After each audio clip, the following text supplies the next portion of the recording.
This is Counterpoint, and I'm your host, Tanya Granick-Allen.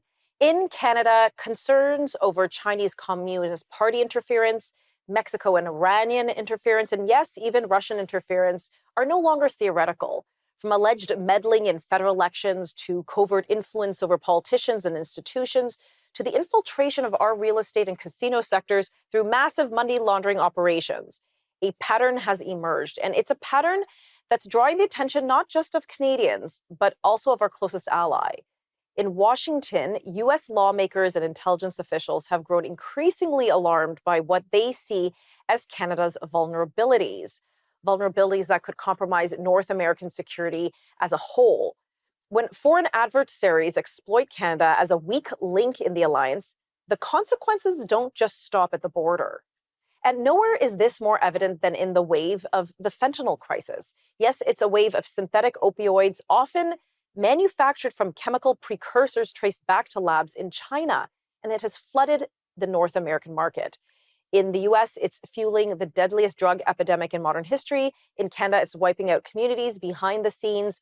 Organized crime networks, some with alleged ties to Chinese state actors, are driving this trade using Canadian ports, banks, and blind spots in policy to operate with shocking impunity.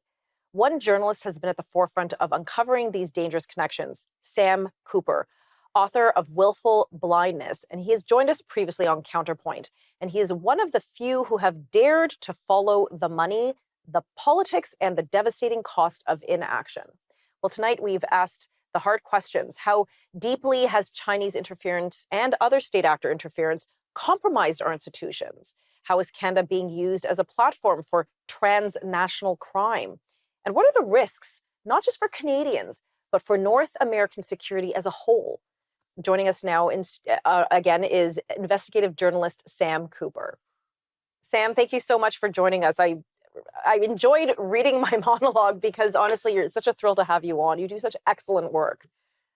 I'm very glad to be back with you. It's such an important topic. It truly, truly is. And, you know, it's a topic that you've been on for a number of years. Can you give our audience a clear picture of how, for example, with specifically to China, how state-linked interference in Canada actually works and what kind of forms it takes?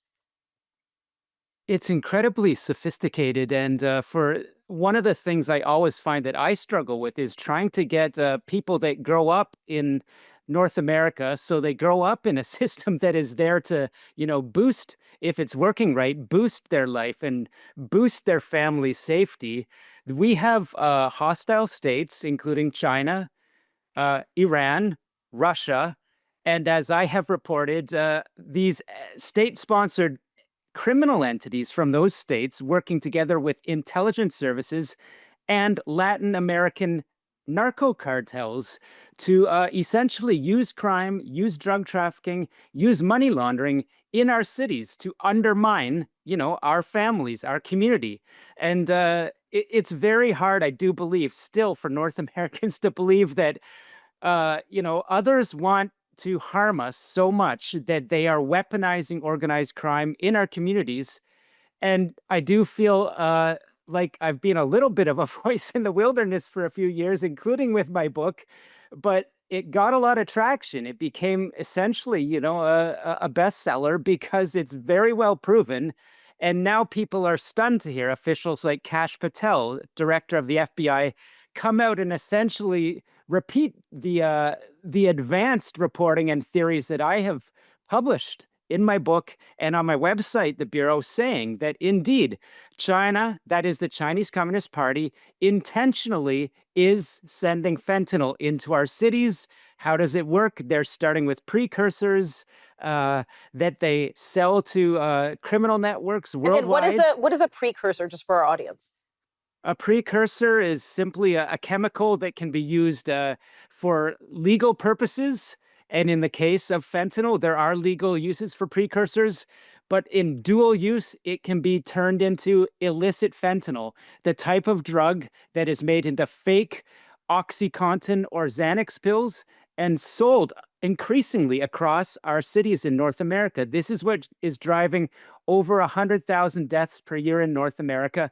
But the key point here is people need to, as I've reported it, I think they now need to take it seriously because the US government is saying China wants this to happen. So even if we negotiate with them to drop that, stop sending those precursors in, a lot of people in the US government don't believe it'll happen.